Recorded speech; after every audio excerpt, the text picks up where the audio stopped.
père. Vous savez pour un niveau, papa, c'est quelqu'un qui va voir. Moutuloko, l'apôtre Miemoulaya, un héros de l'évangile. À quel lieu de repos? À cause de Solana, il était pour y avoir un pire. Bon, Solana. Non, non, là c'est une façon maintenant de cracher sur la mémoire. Il n'y a pas de son pire. Mais il y a moins de thé. Pour regarder dans le bail, il y a moins de thé. Il y a pas de. Allez, on va la thé. Molimo Santo et Luka y est. Katine Lobi à Boyi. Sa conscience est Luki à Boyi. Ce qu'on suit ma vidéo, ma bande à l'époque, à la cité Bétel des Alaka. N'a pas eu commis de l'eau, en mon a qu'il a bomi. Nous sommes en Afrique, on a yes pour bâtir. Mais l'émission qu'on met tout ça, les points de connexion sont dans la non, il n'y a pas un problème qui est un problème au Congo. Non. Le problème est qu'on défend que l'évangile. C'est pour ça qu'il est pas musulman, voilà. Pas voilà, Jésus. Nous sommes le premier peuple. Oyo. Dans Israël, il faut Jésus. Congolais. Nous sommes au Banding Balo. Barupoya, mais nous sommes Moka et Liboso. Oyo, et Yamba Yesu Christ. Comme sauveur. Moi, quand on est sur le bilan, Tindi, vous pouvez faire la Tindi, vous avez le gouvernement. Vous avez aussi la Béla de Poya dans votre fête congolais. Il y a un moment, même dans Capernaum, la synagogue, quand tu regardes ce qui est dans ce dessin, pour dire à Israël, Bisson a piloté ça. À peine oui. Dans Ézéchiel chapitre 3, verset 20. Dans Isaïe, si un juste se détourne de sa justice, Éternel Dieu me dira de devant lui et il pourra. Ce qui est dans la émission, c'est quand on va dire. Ce qui est dans la émission, c'est quand on va dire. Ce qui est dans la émission, na zipi na sa sumsa za tine pe ba de kwana pe oyo de sa wana pe ba metara pe meti marcelo dans la sa sonomie ye quoi ya permettant entre les mariés de dire ça madame bon ah c'est tout à fait non c'est un acte d'abomination aïe bien ça dans le chapitre 1er parce qu'il y a commerce traité mais à ça il y a tout ça là avant ba sa mère ni présent fait ça le lot dans un négation. Encore une fois, un grand merci à tous les téléspectateurs qui nous suivent à partir de 3W La Joie Évangéliste et Long à télévision. Un grand merci à tous nos fans et à toute la grande famille Internet. Bonjour et bienvenue dans votre magazine Question du jour. Cette émission fait plaisir précisément à tous les téléspectateurs qui nous suivent en ces moments, sans oublier la sœur Ange, la sœur Dorcas et la sœur Kida Kimbeni. Voilà, cette émission fait plaisir précisément à maman Naomi, sans oublier maman Clarisse Motemaya, papa Claude le millionnaire. Voilà, l'actualité nous appelle devant, nous oblige à être là devant vous pour nous colober la question d'actualité. Question d'actualité, je suis pas seule. Le temps où il y a déjà question d'actualité, c'est-à-dire je suis avec l'invité du jour, de tout le jour, et sans oublier mon frère Gilles Kimbeni, que j'ai dit bonjour. Bonjour, sœur Clarisse Weti. Bonjour, Nabalaninos Bouzou. Partout dans le monde, quand on est au Ébélé, question d'actualité et donc nous sommes là, sœur Clarisse Weti, et c'est ce qu'on monte pena et la canne de Robaka. Na pesi nous sommes montés pour nous la question, na pesi les soldats de Jésus qui vont m'aboter, ce que je dis, maman Clarisse et mon papa Claude. La pesi nous m'aboter, ce que vous avez donc tous ensemble. Et les que vous avez la biseau, nous sommes ensemble, vous avez la biseau, donc tous ensemble. Voilà, merci beaucoup. Balanzo surtout aux la biseau, tous ensemble, vraiment beaucoup la biseau à l'élo.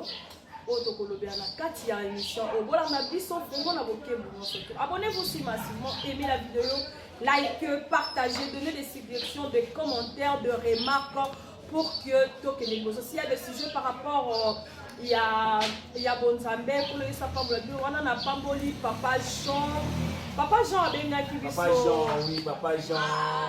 Il a eu un téléphone en tout cas, il a essayé de parler de la part de l'Éternel, il a donné encore des suggestions et ça vraiment Malam Moumini, voilà, évangéliste et l'homme, la question beauté. Merci beaucoup, je m'appelle Azongi Simbo Mboni. Nangola Nzambe na l'équipe Nonaki. Voilà, votre côté vraiment la sujet na biso to okamba biso na prière.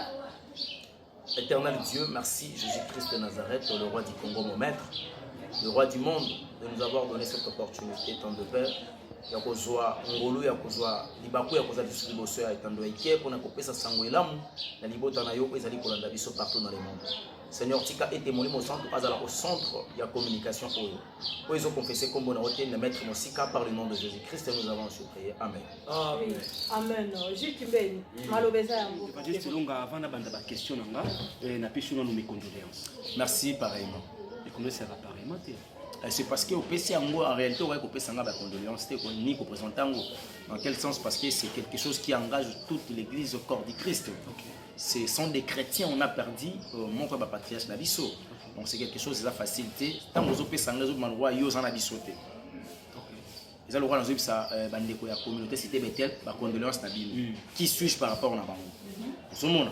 Or on a bango tout ça à travers Jésus-Christ parce que nous sommes église corps du Christ.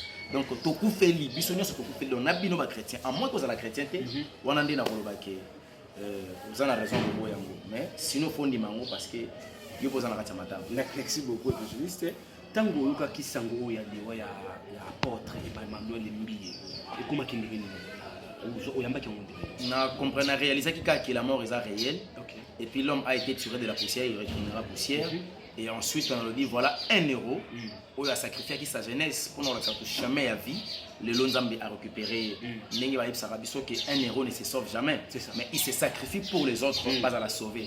Donc il a passé toute sa jeunesse, presque toute sa vie, toujours dans l'œuvre de l'Éternel. C'est vrai, il y a eu des imperfections, le la moto.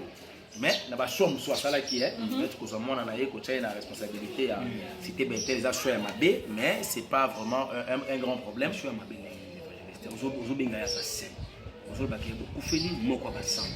Mais à cause est-ce que tu as mon année ici car tu n'as éternel Dieu te mon iso potani na kati ya makomi omona ke Samuel les sacrificateurs azalaki moto mimbeka ya monene ya Nzambe an kuta bandaki koyana Samuel la utela wana esika Eli azalaki mais tant professeur Samuel elaki mutali boso Nzambe bandaki kobeza hinda kwa Eli bana Eli nyoso fa ba kufa donc Nzambe na la kiwe kitaki ezaki poni pour mo sacrificateur azalaki mo santo non azalaki ne capacité ya communiquer oya azalaki na mona bana le lengi wana ya kolobe ya makambo wana to komona pe to somaka na biblia ya yango komona kitani ya Abraham bakitani ezalaki na Abraham tomonaki après Abraham il y a Isaac après Isaac il y a eu Jacob après Jacob il y a eu je crois encore Bakiti Joseph ayo kozwa relève.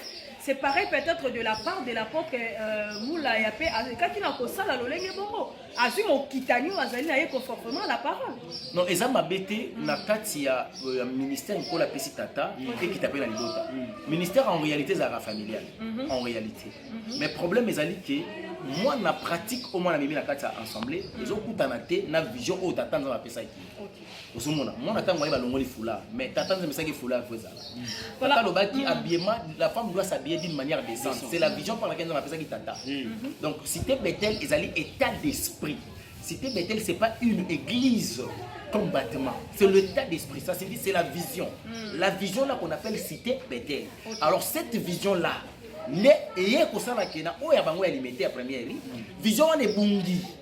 Ndo moni même bakulu tu ebele ya cité Bethel vision, ba sepeli suna ndeko wana.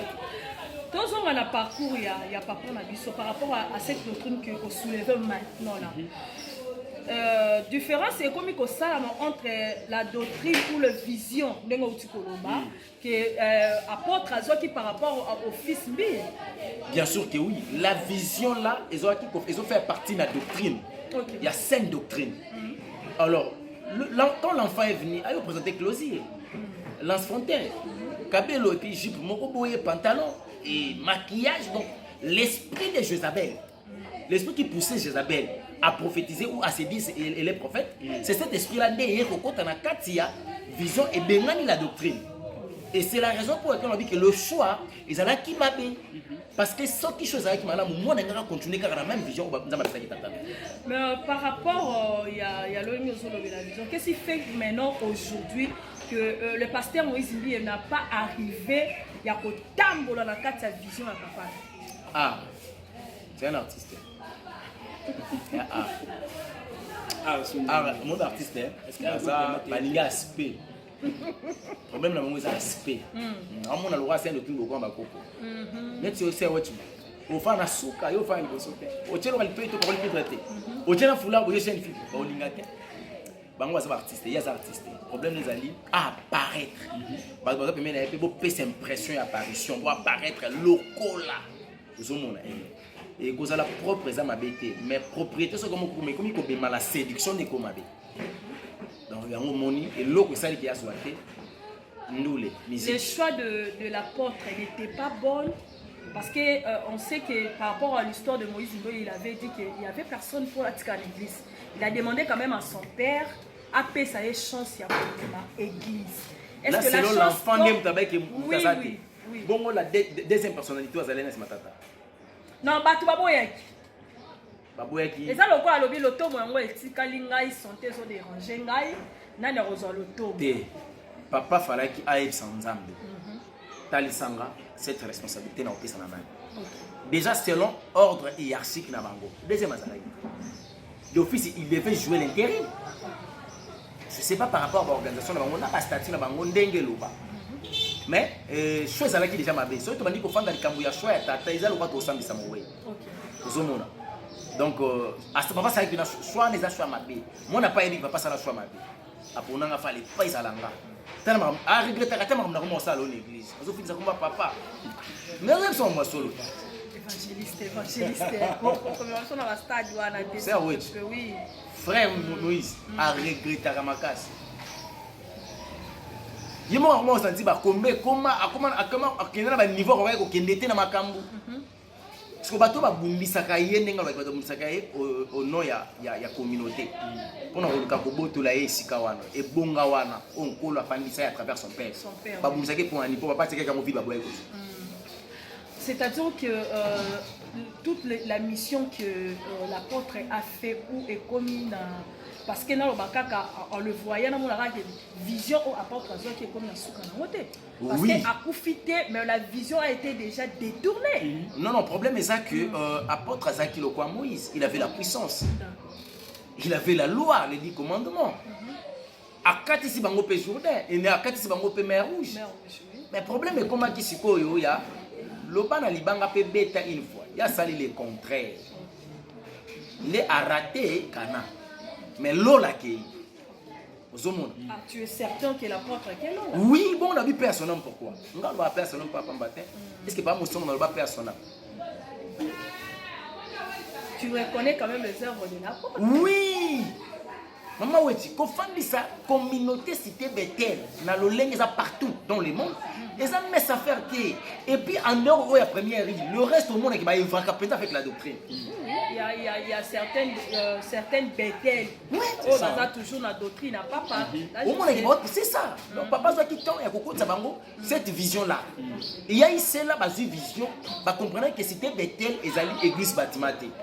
Et sa vision. Et cette vision qu'on appelle la sainte doctrine, on doit l'accumuler et donc imprimer en gros sur la pragmatique. Donc c'est pas quelque chose de facile, maman Wedji. Même des coca ne mutakenda qui ne makamnae, tellement des artistes évoluent là. Ah, oui, t'as besoin de canaliser. Des cochils, mais on doit reconnaître que papa apporte un zasikolo parce que l'eau la négo. Nenga to lo baboye ba ke cortège au dakilo lekiti. Et donc par moment na ekala ni to parce que na pekisi bamba mona. Parce que on a un sous na pekisa ki Guimario mais moi c'est moi qui Guimario bimela ki. Bozaka ezaki ndo kitu ezali ngo sala. Na uti ko na émission moko lelo. Eza na moko pe basala nzambe kandi ni mona biloko na internet. Na chaîne nini kombone na na chez biso télévision. Kuna mosa nzamba leka. Mais te musa nzamba leka kuna te shika yebika yamba basa nzamba leka. OK. Et c'est quel est une une question. Alors non qui alobi que regret ça nango parce que apôtre Emmanuel Mbi a coufi na regret. Ba sola ina. Je sais pas bien coufi na regret mon apôtre Mbi a coufi na regret. Ya sola na ba mort là apparemment. Ya sola na ba kufa. Mais mutuloko la apôtre Mbi et Moulaya, un héros de l'évangile. À quel lieu de repos a sola na yeti ou ya za empire. Bon solande. Parce que donc non, là c'est une façon maintenant de cracher sur la mémoire. Et papa n'a dit son Mbi. Mbi ya mwana te, ko katata na lo ba yo ya mwana, ya lo ba papa na bino. Il y a pas de. Alingo bongwana te. Problème ngani za kalingo bongwana. Et on nous caille déjà pour Na ko lukele na zo lukele internet ayo kyango. Ata ngati. Tanga sala ka documentaire na chaka vidéo na ngati. Même vidéo na elobele pe ka keloko te. peut-être tant sur le caille te comment le quoi na tranquille. Oh, que on nous caille pe na que non ndo ça boza dans les faux bongwana. Molimo santu eluka iye. Katine lobby aboyi. Sa conscience eluki aboyi. Ce quand je ba vidéo ba bande à l'époque abano te la cité beto les alaka. Na o ekomi lelo amona ki na bomi. Nyoso wana foka ngana yesu ko bakisa. Mais miso ko mettre ça les ponde ko na ça zonga nzela lingiti. Non, il y a pas un problème qui tous un problème moko bon non. Problème c'est on défend que l'évangile. Tous on a pour ça que ba musulman bongwana, ba pagan wala nda Jésus. Mboka oyo frère Gilles. L'évangile c'est long. Nous sommes dans un pays de Dieu. Nous sommes le premier peuple. Oyo, tant Israël et boy Jésus, Congolais yambi. Batu musuba olbandenge balo. Ba roboya, mena biso mboka ya liboso. Oyo eyamba Yesu Christ comme sauveur. Mota on sur le bina tindi, mukolo fait tindi ba ke kobenga. Muta biso ba benga ke pa ya kota na fete Congolais. Yango monument na kati ya Capernaum. La synagogue. Quand tu regardes ce qui n'a pas se dessiner. Pour dire à Israël, bisona bilo tout ça on se retrouve dedans. Dans la synagogue tandis que l'ambassade de mon RDC s'est arrêtée. Tu as une fraternité côté.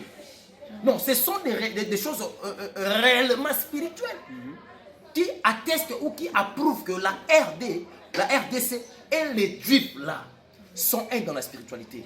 Les Juifs, qui choisi parce que le salaire est pour Nabango, ils ont rejeté. Les Congolais ont reçu cette parole. Bref, au monde que Israël, au monde Israël. Papa, Baza pays désertique. Mboka ne vit en fleur. Mais Dieu a promis la bénédiction. Pourquoi la bénédiction est en Congo? Tout ce que vous possédez aujourd'hui, cobalt, contact, tout, c'était prévu pour les Israélites. Mais comme ils ont rejeté, ils ont pas bateau Bayambi. Mais le quoi sa parole est Zaraki. En Anzela, il y a Abraham.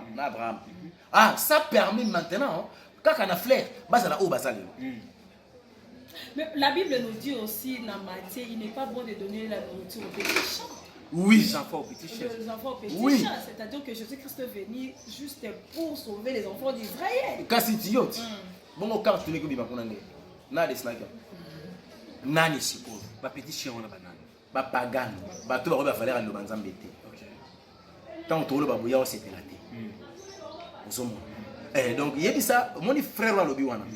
Atikali koswana azara ata numéro papa mbiemula ya atikali kozana ngote. Parce que alo ba télé série yango. Papa kufina na souci.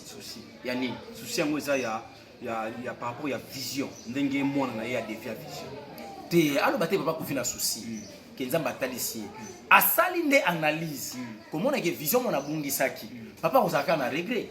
Oui, c'est réel. Moi, je dis que on est comme escroquerie au sein de l'évangile. Et quand vous mentez avec la facilité, donc ça signifie que nous avons un souillé, vous avez un serpent. L'évangile, c'est donc. Par rapport à Nio Sowana, nous avons gardé pour papa souvenir à ma casse, Zali, rester constant avec Jésus-Christ. Il faut rester constant. Au monde qui va battre, qui même à poison, va pour faire ça, bon, si tu as besoin d'un temps convenable. Et puis, ce qu'on a Jésus-Christ, peu importe le combat, il finira toujours en long d'Israël. Et il n'a qu'à garder les choses que dans la vie, il faut qu'on s'en rappelle la volonté de Dieu. On va taper nos yogoti, qu'on a la facilité à l'okabango sur le santé. Pour ne pas peut-être tomber la erreur où il y a tombé qui est dans le monde. Donc, je pense que nous avons dans moi, dans mon discours, vous savez que ma casse. Vous savez que ma casse, pour le Saint Patrice, c'est ce qu'il a dit. Na église, na Congo mobimba. Donc si quelqu'un n'a pas de mille. Et tu vas au bailler banaki. Ah, la va au bailler banaki. Vous allez au bailler banité basa. C'est basé belé. Ah. Maintenant. Mukuna. Avec Mukuna. Bimisa sportif. Soli Kafuta. Bimisa et Ézéchiel chapitre 3 verset 20. Si un juste se détourne de sa justice, on ne parlera plus de tout ce qu'il a pratiqué. Parce que Soli Kafuta Koufa. Où sont les filles de Sarah? Où sont les fils d'Abraham? Comment on a combien de cultes? Kabunda kweye, Kabunda zonge. Mais on a vu ça faire Moutombo. Moutombo, apôtre Moutombo. Il y a limité. Asaline. Parmi les bateaux, les patriarches, les batikali dans la porte du Christ. Maman Wechi. Papa na biso ya 8e Marie, mutu ya ba destruction ya hotel. Banda kobukisa bato hotel, je dois dire soka buki ya bakoko na ye atongi ya nzambe. Bango batomaka ya nzambe, na yebi soki na offrande soki na nini. Kotala makambo ozoloba kobenga ye un patriarche de l'évangile, je suis désolé. Où sont ces enfants spirituels? Bano ya sont encadrés dans la spiritualité. Ils sont dans leur église. Exemple. Non, attends, tout le monde oh, Bichiba. Namutombo, et là, garçon, moi, à la chaîne, non, c'est un sankara de Punta. Un porte-parole du pasteur. Mais il y a aussi des choses qui sont non, déjà, là, on a l'église porte-parole à pasteur à Komeko Mabé. Nous sommes des porte-parole de Jésus parce que nous avons porté le lobaye sur tout ce qu'on a pu faire. Surtout que nous créons pas porte-parole, n'a pas sankara, on a le biseau. LMK, Ninyoyo, Tibomang, non. C'est la campagne à Jésus-Christ. Donc ce sont des choses déjà où ils ont tapé à côté. On a perdu une personne. Bon, perte un abisso et cause à la parce que tu as dit la ça conseil. Mais ils ont perte et à profondeur parce que nous avons l'esprit saint. Voilà. C'est là le côté. C'est là où il y a par rapport à ma prédication, il y a pas de prédication nini ou est symbio et pesio en plus nandanga oyo pozo. Non, c'était l'amour. Quand je prêchais sur l'amour, on avait soit en été, mais dans la neige, une fois, il parlait de l'amour. Hein. Il avait expliqué l'amour au vrai sens du mot, sur le plan de la profondeur, comment vivre dans l'amour. Et il avait comprendre que Paul va m'arranger bon, il faut ça dans la maîtrise, il y a Kolinga bateau, il y a amour du prochain, Azanango. Il y a expliquer avec la profondeur. Donc, ils appellent Mathieu et Simba. D'accord. Évangéliste, apôtre Mbiye, avant à Tika Biso, avant le message de déjà, nous avons reçu Fabien Boy, mon réalisateur Thomas Fabien Boy, parce que nous avons illustré le message à l'obéli sur les vagues qui ont frappé le monde entier. L'obéli yango a conseillé, a dit tout comme a Christ dans Zambé, et puis il a prié pour le monde entier. A prié, mais après c'est un vexé. Donc il y a tout le temps natangelo yango, yo omeka pour expliquer, peuple dit bato bazolanga. C'est dans Ésaïe chapitre 9, deuxième verset. J'ai lu au nom puissant de Jésus. Amen. Tu rends le peuple nombreux. Tu lui accordais des grandes joies. Il s'est réjoui devant toi, comme on se réjouit à la maison, comme on pose les cris d'allégresse au partage du temps. Mais mes messages n'est pas ça qui est super. Je ne sais pas. Et ça va te faire balancer à moi. Surtout si on peut dire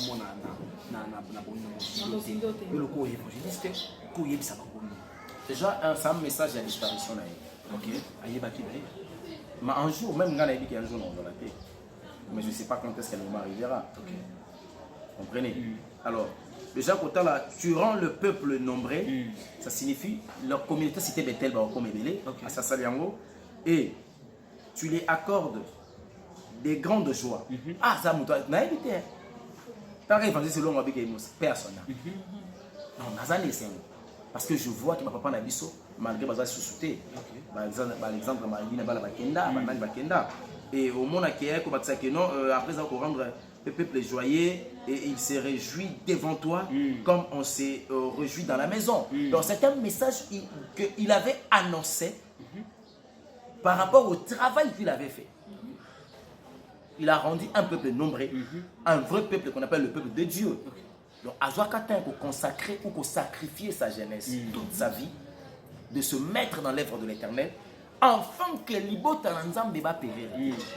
À l'heure de l'Esprit Saint, c'est vrai, il y a eu des faillites, mais au moins, à 87%, on peut dire qu'il a avancé. Le lot Oyo, ils ont combien de bannes? Ceux qui ont la terme, Oba Botamina Nzela na direct. Oya encadré qui na molimo. le lot bakomi bato na kati évangile bango pe bandi kolandikisa bato mosusu nzela. Donc c'est quelque chose, c'est une personne oyo il faut que nous matanga ni kosala ngo d'une manière très respectueuse pour na aza n'importe qui te hein mon centre accueilli talaka lolo ye kozuma yetili ba onje kozuma yekena ye ça signifie mabele peut considérer par rapport à l'olenge ya matanga ndenge olobeli mais il y a une communauté qui se passe dans l'île Samourienne à l'église bassistance de la culte jusqu'à ce que va enterrer notre papa à fort. Le deuil par rapport au communiqué, au moins que va changer le communiqué là-bas. Mais les premières communiqués, les gars qui ont l'apôtre à Koufi, dans quelques heures après que matin, il faut déposer à la cité. Occupation dans les arbres. Et c'est l'idée va suspendre l'activité parce que notre patriarche a été suscité au sein de l'église. Est-ce qu'il faut aller là? Patriarche n'a dit son carte a cité Bethel pour résidence familiale les amis. Non, ils ont déjà un des autres bien organisé, ça fait suffisamment que mon collègue visuel la vision déjà des autres débats. Tout le monde dit que c'est quelque chose c'est déplorable. Les patriarches ceux qui sont dans le il faut couper ça et pour moi j'aimerais ils allaient continuer l'œuvre de l'Éternel. C'est parce qu'il avait sacrifié sa vie dans l'œuvre de Dieu. Alors suspendre l'œuvre de Dieu parce qu'il y a ça qui c'est l'enveloppe. Le vrai patriarche, héros dans les deux. Parce que c'est félicitations, cela est bienvenu. Parce que récompenser dans Moussala Salade. Alors tu aurais bloqué ma chimité. Il y a Mouzambe et Sala. Parce que tous les l'amour. Non, c'est faux. Si vous avez un amour, il fallait qu'il y ait la délivrance. Donc la délivrance va te reporter tout pour papa. Si vous avez un amour, il fallait qu'il y ait la peau de malade, il y a un amour habituel, parce que tu as une activité pour patron, ça n'a pas de sens. C'est quelque part où on a l'immaturité spirituelle. Parce que je vis dans une chaîne tout fidèlement, commentaire, poser même question, si prendre l'église pour un mort. Ça n'a pas de sens. C'était un étonnement. Alors, ils ont la de chaque organisation, ils allaient la désordre vraiment bien organisée. Oyo bandeko basangani pour détruire l'œuvre de l'Éternel avec facilité. Et puis ils allaient couper sa annonce. Il y a ma que l'absence de ces messieurs, de cet homme, un grand homme Wakiti, son absence, j'allais dire, à Mawit, les astres ainsi. Et puis, par comme ici, nda kwanza mbele ya madame. Non, c'est faux. Pas que nanda ici. Là, c'est pas un lieu où Bogoyo Franck va te battre. Non. Non, c'est faux. Lui, même ça, on va laisser les morts enterrer les morts. Donc, si ça signifie priorité na biso za mouveite. Priorité na biso ezali, c'est Jésus-Christ. Et puis les âmes au photolanda. Quand on a suspendu ça, c'est là où vraiment ça l'a moins troublé. Alors, il y a déjà des décisions à Mabé, na Gosenga na Bandeko, na frère Moïse, basa l'effort.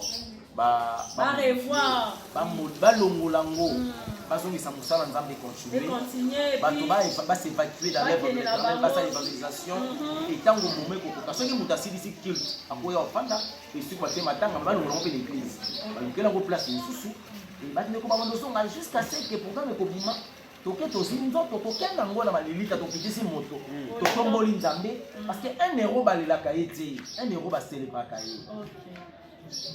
Héros, héroïne à se sacrifier. C'est pour ça qu'il a se sacrifié pour les lendemains. Non, il faut célébrer. C'est grâce à travers c'est comme ça. Donc ça prouve suffisamment qu'il y a déjà des insuffisances au niveau. S'il arrive que la communauté reste le même, pas changer en mode. S'il arrive que il faut changer de communauté, la suspension reste toujours jusqu'à ce que la communauté de Léout à Paris ait enterré. Quel est ton passé par rapport à ça? S'il n'y a pas de changement, ça prouve suffisamment déjà que c'est une mauvaise pensée. Alors, parce que Ésaïe chapitre 30, comme verset 0, malheur aux enfants rebelles. Tu fais des résolutions sans moi. Est-ce que cette résolution va tourner une femme? Ne va aussi la funéraille va tourner une femme. Elle les a pas beaucoup de femmes de Mandolino. Non.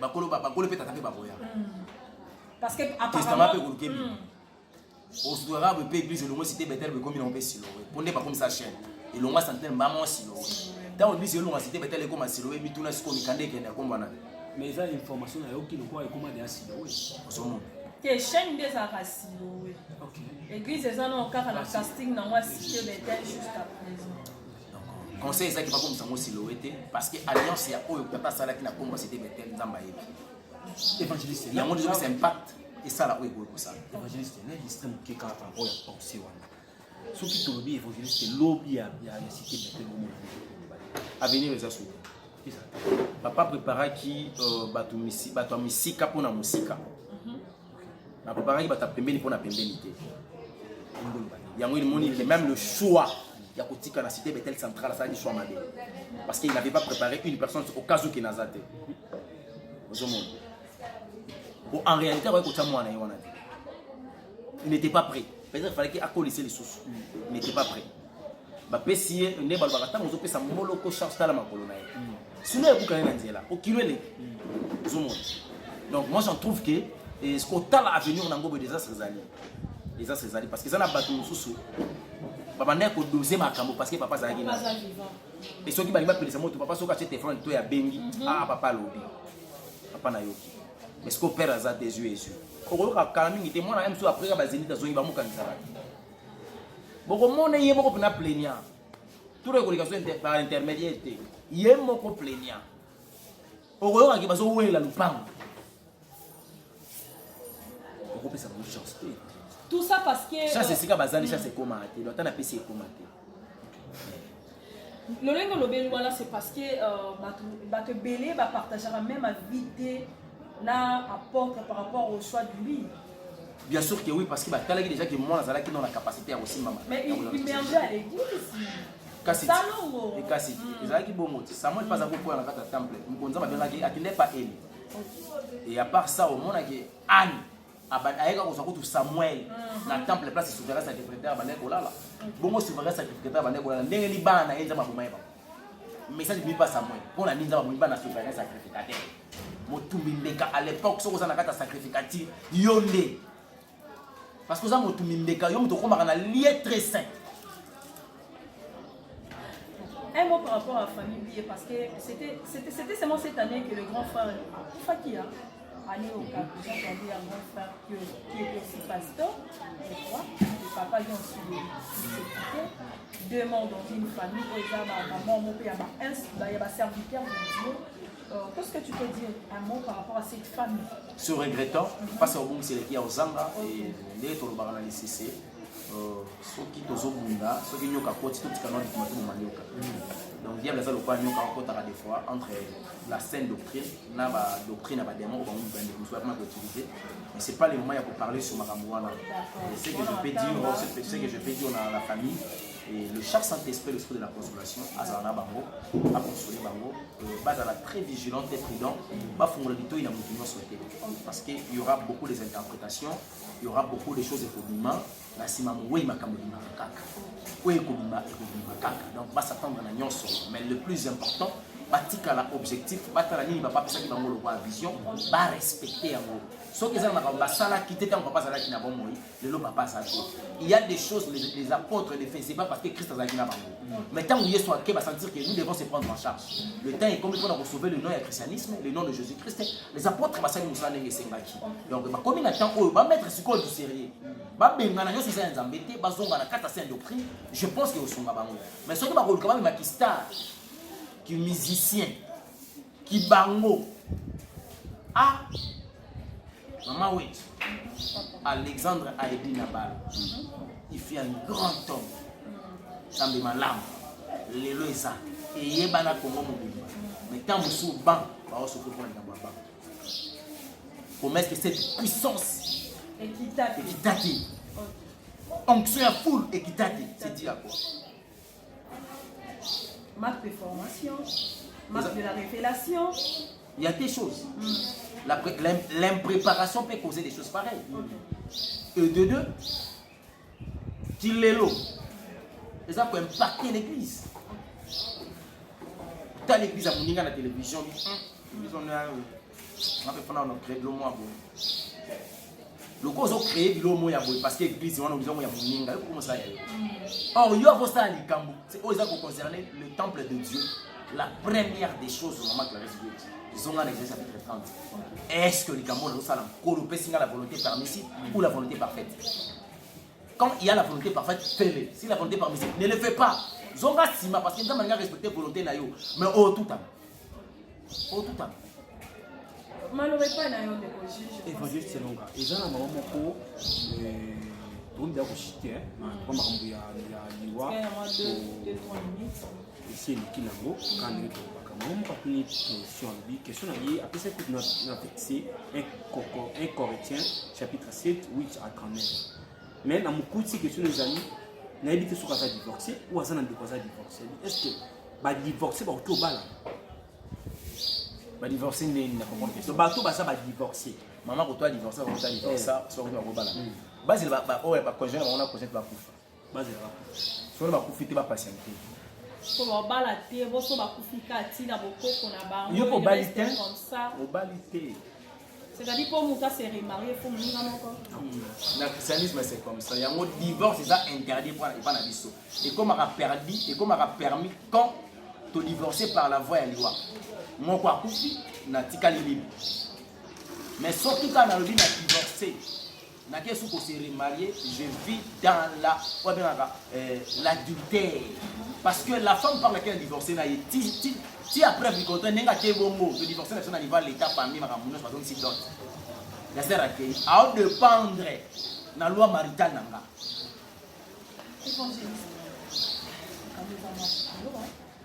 si quoi ce qui fait le lot pour ceux qui m'ont abala qui m'ont bali les volonté naïe abala qui m'ont ouais ça choix naïe quand on entend baba qui m'ont bali les yewana donc il faut mutuana c'est la kati mon kolo mutuana pour faire poya que les nations à mobali neto ya moi.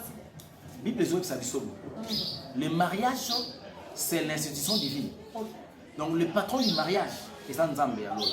Avant d'aller faire le choix, tout naïe. Il y a ce qu'on a permission. Aïe, il y a ce qu'ils ont montré à Kende. Au Marambo, tout le monde va voir les actes. Sauf que aucun n'a pas de au côté de la condamnation. Au fan dans la zéla. Parce que nous avons un principe. À rechanger le principe n'a été parce qu'il y a une ignorance. Mais déjà la connaissance était là, il t'avait déjà dit. Donc c'est ça. Est-ce que Dieu peut permettre à quelqu'un un mariage pour le don de la carte? Je comprends la question. Dans la carte couple, il y a une couple. Moi, c'est mon bal déjà marié. Mais Dieu dit que ton oncle, les a au Wanazanda kwa bala wala. Ou bien ta femme, les a au Wanazanda kwa bala. Eh. Si posons sur que nous nous avons dit, nous sommes bien mon bal bala au Canada la piste. On a bal au Tchana et la maman. Non, ben non. Parce que c'est ça on a dit, on a dit balamo normal. Et kufa. Et kufa puis au kufa. Il faut kufa pour ngana balamo ko yanga. Pas juste ça on a dit. Maman ça les a passé à mawe. Il y a facilité. Bayaka na bayaka te baye. Il faut que intellectualisme au bunga. Pour que le comprendre ça sera la folie. Mais ça tu moli modo comprendre parce qu'il y a ce qu'on appelle l'esprit de la révélation. Évangéliste mon quand il y a yo pose la question suka. Bino vous défendez la parole de l'Éternel. Mais na tongo lelo na koti na internet na landi moko ya ba sala nzambe internet kana chéri so alobi bo kuna ba chana ba sanda mbali gati yo frère ya monster mbali ya mobile alobi bo est-ce que oza informé to yebi ke mutu ataka na 4 anges bakingi oza sûr te na habité. OK. Est-ce que ange ou Nzambe ba demo pour bakanga ko prison? Est-ce possible? Comment? Bakanga Daniel, bakanga ba ange Daniel, ba tinaka ya pambole. Na monde possible bakangi. Daniel a continué prière. Ça m'a tenu Miguel mais au moins été ange na tinaka ki Daniel a dérangé ma. Miguel qui ne va pas bakangi. Et ça m'a donné parce que oyoka yé alobi bo. Soki mutu akoti hôtel place où il y a des sous qui ont fait la fornication. Ceux qui ont côté, un chou qui est comme faible devant les démons. C'est pour ça que les démons sont en cache. Non, c'est faux. On a suivi. Dans un temps, on s'est réservé pour Nathan la soirée penza, à la maîtrise à Maman Molim. Donc ils ont bon côté. dès que tu consommes un péché, bah ange va kéli. Balongo. Bazate. Balongo, tu as les vivre. Tu as les vivre. Tu as les vivre, bah kangi, mon gars. Bon, balongo. Balongo. Les sous, on a affaiblir bangote parce que yo aux entend suivre bangote. Au quoi indisposé, bango, pour permettre de kende. C'est ça. Ne ba demos ko ba okanga. Le lenge ya kozala na ba ange wana ezaki mutu nyonso to azana 4 ange ou bien un chrétien qui ne mutu azala kasifé par les anges. Toute personne qui a reçu Christ comme Seigneur et Sauveur qui vit la vie de la sanctification totale. Okay. A se dépouiller na molimo na elimo pina nzoto ndaza na droit ba ange. Oyo aboya Christ, oyo avivaka via masumu ko souffrir na yote ata na demi ange. Okay. Attends, papuka ya ange ya ndemo papuka déjà. Toi ma famille excusez-moi. To comme na vraiment manola moi excusez-moi to ma famille eza elo matanga. Funa tuna yango. Aloba kisubu. Aloba kibu. Po moni makambo oyo bazoyoka bakoza la édifier bakobunga. Alobi bo. Alobi eza na pyramide divine ça.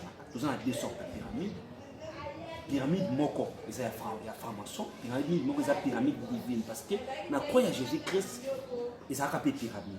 Si on signe la croix, dans l'emplacement de la croix de Jésus-Christ, il y a sous forme de pyramide. Est-ce que vous avez question? Effectivement, Azan a raison parce que c'est la cabale juive. Mais à cause un occultiste. Parce que ça a raison dans le enseignement. Depuis qu'on croit, et comment pyramide? Croix. Comment pyramide? Est-ce qu'Ayobi d'abord le rôle de pyramide? Ayobi origine la pyramide. Si le monde a souffert, c'est parce que les Israélites ont été égyptiens. Les Bimara en Égypte, ils ont été les lots Kabbalah du Kouana, et bien le judaïsme. Et ce qu'on a origine du judaïsme, au monde qui va faire le drapeau Israël, on les a rendus. Les étoiles. Étoiles, ils ont des pyramides. Pyramides, elles sont qui timent. Ami balé côté qui tisse et tient tout nassi. Des sali étoiles. Des sali étoiles Israël. On a relevé que le premier pyramide, et ça, au plus on apprend qu'il y a Abraham, le deuxième, c'est autre chose qui est pyramide renversée.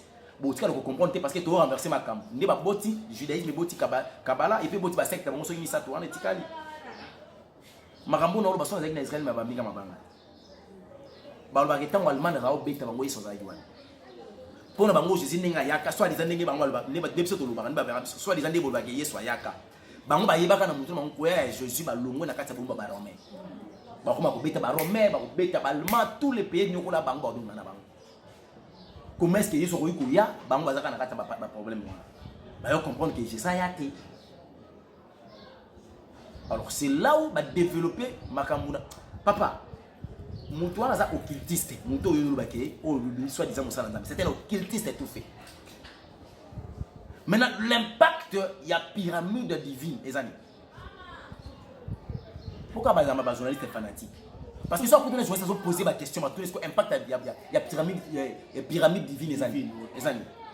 Or, l'autre on a posé sa sinité, l'autre on a posé l'autre côté, ça signifie Mouwate Maïté Mafuta, on a posé comme voyez.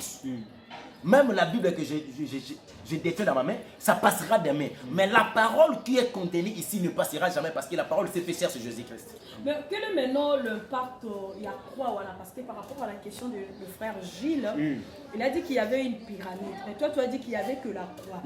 La croix maintenant représentait quoi? La croix représentait des choses. La première des choses, que l'ancienne alliance a pris fin, la nouvelle alliance a commencé. Et l'accomplissement qu'on a sauvé.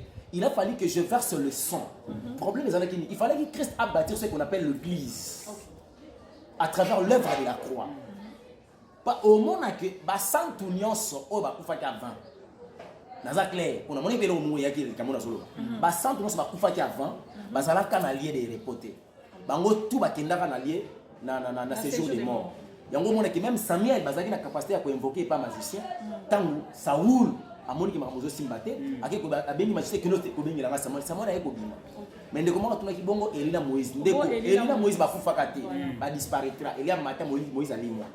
Le soko yebi place bakunda et Moïse tombo wana ezali place bakunda ko yebi olakisi biso. Mais il y a que ce sont des deux personnes qui disparaissent. Alors, Enoch peut à Mataka. Et pour ça, il a fallu Christ a quitté sur Nanarse à Mabele à travers son sang, Abibisa Makila Naye Akufa. Pour ôter le péché. Parce que le sang de Jésus est ôter le péché quand il y a moto. Tant que ça quitte ça Mabele, à quel bimisa va sans aller les tourments. Il y a un mot dans le sa pierre que sur ce terreau que j'ai bâti mon église. Ça signifie que l'église par laquelle je parle, les a sous synagogue. Parce que tu as samedi là. Pour le mec qui a boucle et on tourne dans 3 jours. Donc pour le mec na motoné si qu'on a na tonga église, na tonga temple. Donc yo comme temple. Ngai le ko la mobile ya église. Je viendrai maintenant habiter en toi par l'esprit de Dieu qu'on appelle l'Esprit Saint. Donc l'œuvre de la croix est symbolisée, ce qu'on appelle la fin, il y a une nouvelle alliance, pour une nouvelle vie, la nouvelle naissance. Maintenant, quand tu dis que quand il n'y a pas la pyramide du film, maintenant la divinité de l'éternel, en réalité c'est quoi la divinité? Parole. La parole. Au commencement était la parole était avec Dieu, la parole était Dieu, tout a été créé par elle. Elle, à moi, c'était la parole. Voilà. Merci beaucoup. On est arrivé vraiment à la fin de cette émission. Vous étiez vraiment nombreux à suivre cette émission. Abonnez-vous massivement dans cette émission. Aimez la vidéo, likez, vous ne serez pas déçus vraiment. Naïbi que vous en avez ebele pour na koyamba kokota la émission na biso nazo senga la bino bo commenter, nazo senga la bino ba remarque, nazo senga ba suggestion, nazo senga pe bo aimer et puis bo partager ba vidéo. Évangéliste, on est arrivé vraiment à la fin de cette émission. Je ne sais pas, Nekoju, tu as un mot par rapport à cette émission parce que Naïmi a fait ça. Non. Voilà, l'évangéliste est donc un mot par rapport à cette émission. Le chrétien du monde entier, nous sommes éprouvés, on a perdu un patriarche. Tous les gens qui sont celles pour naître, je pense que sont là, ils sont là, ils sont là, mais tous les gens qui sont là, on ne sait pas, et au bêta pas un alors, le col a essayé de faire un abisso, tout ça l'effort qu'a tout bon, il s'en a zambé pour permettre l'abso au coma. Papa l'abisso le loisate, matiki misala. Tant que tu quittes ma belle, tu t'en as misala naïe. Misala n'est golandaïe. Alors le quoi misala n'est golandaïe, le but misala l'abisso golandabisso. Dans les biens ou dans les mal et golandabisso. Tout bon ça. On ne sait pas quand est-ce que le maître reviendra ou la mort arrivera. C'est à nous maintenant, il y a vraiment une responsabilité avec beaucoup de conscience. Et puis tout s'est dépouillé, église tout s'est dépouillé. La sanctification, chercher la paix avec tous et la sanctification, sans laquelle personne ne verra l'éternel. L'on c'est dans la sanctification. Quand on n'accepte pas la vie de la sanctification totale, parce que c'est la doctrine. C'est une doctrine. Peut-être qu'on peut se sanctifier de leur façon par rapport à leur vision. Prochainement, on va parler de cette version censée avoir la paix et la sanctification sans laquelle personne ne verra l'éternel. Nzambalo la apambo la bino, soyez sanctifiés comme l'évangéliste Elon a dit. Vous se dépouiller totalement pour la gloire de l'éternel. To éviter l'iwa, to yeswa kozonga. Nzambalo la apambo la bino. On se retrouve prochainement avec un nouveau numéro. Bye.